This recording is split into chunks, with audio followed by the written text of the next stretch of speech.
Selamat sejahtera tuan-tuan dan puan-puan yang dikasihi. UMNO tiada pilihan lain, pecat adun sokong Hajiji, kata penganalisis. UMNO berada dalam dilema mengenai apa yang perlu dilakukan terhadap 5 ahli Dewan Undangan Negeri Adun, parti itu di Sabah yang menyokong Ketua Menteri Datuk Seri Hajiji Noor dalam krisis politik negeri baru-baru ini, kata seorang penganalisis. Pensyarah Kanan Universiti Malaysia Sabah, Dr. Romzi Ationg, bagaimanapun berkata parti itu tidak mempunyai pilihan selain memberi peluang kepada mereka berlima atau berisiko kehilangan keyakinan ahli lain.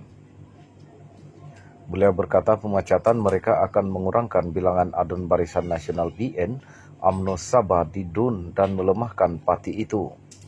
BN Sabah mempunyai 18 adun termasuk 2 wakil rakyat yang dicalonkan daripada 79 anggota Dewan Undangan Negeri DUN.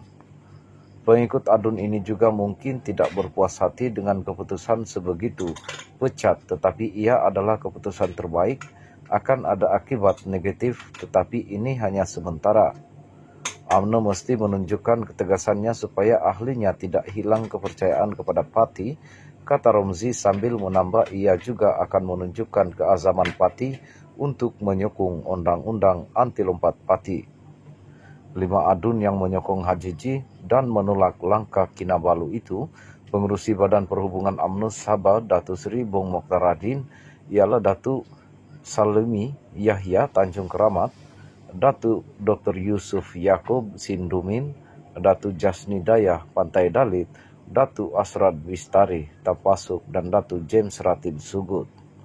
Keahlian kelima-lima mereka kini menjadi tanda tanya selepas UMNO meluluskan 2 pindaan perlembagaannya yang menyaksikan ahli boleh dipecat jika bertentangan dengan pendirian parti.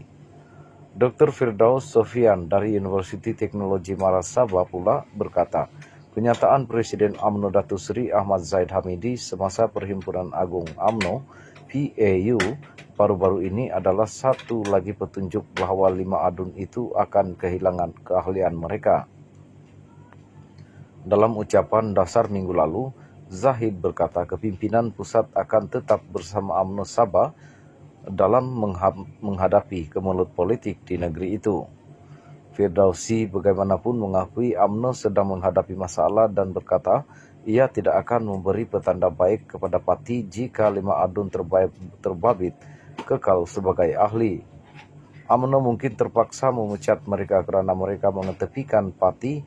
Jika tidak memecat mereka, ia akan bertentangan dengan semangat dan pendirian parti, katanya sambil menambah ini akan menambah tekanan kepada parti selepas prestasi buruk mereka pada PRU 15. Pada 9 Januari lalu, kelima 5 adun terbabit dilaporkan berkata mereka sanggup dipecat. Sokongan mereka membolehkan Hajiji yang juga pengerusi Gabungan Rakyat Sabah GRS kekal sebagai Ketua Menteri dan terus menerajui Kerajaan Sabah.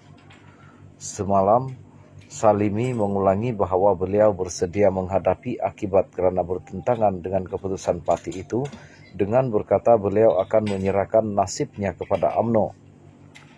Ratib pada hari yang sama menyatakan pendirian yang sama. Salimi dan Ratib dinaikkan pangkat dalam Kabinet Negeri dengan bekas timbalan Ketua Menteri 3 dan Menteri Kerja Raya mengambil ahli jawatan. Bung Mokhtar Ratib dilantik sebagai Menteri Pembangunan Masyarakat dan Kesejahteraan Rakyat Negeri. Di luar PAU baru-baru ini, Bung Mokhtar berkata nasib mereka berlima akan ditentukan tidak lama lagi. Bagaimanapun katanya mereka masih belum dirujuk kepada lembaga disiplin UMNO kerana proses tertentu perlu diselesaikan terlebih dahulu.